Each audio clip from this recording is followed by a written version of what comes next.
How to log in into the Carnival Credit Card account. Hello and welcome back to our channel. In today's video, we will be guiding you step by step in order to do so.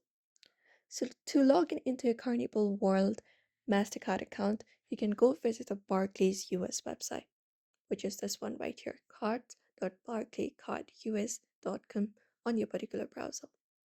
And once you are there, you will be finding this particular interface. Now, what you need to do is basically head over in login here.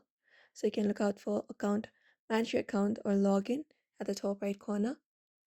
And from here, basically use your credentials in order to log in into your account.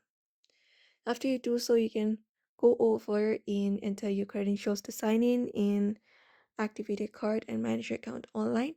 For convenience, you can go ahead and download the Global Card Access mobile app from your app store, and that way you can basically go ahead and go over and log in into your Carnival credit card account very easily.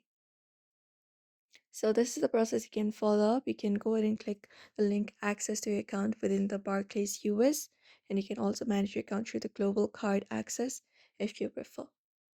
So that is it for today's video. I hope this information was helpful to you. Don't forget to give it a like and subscribe for more tips and tutorials.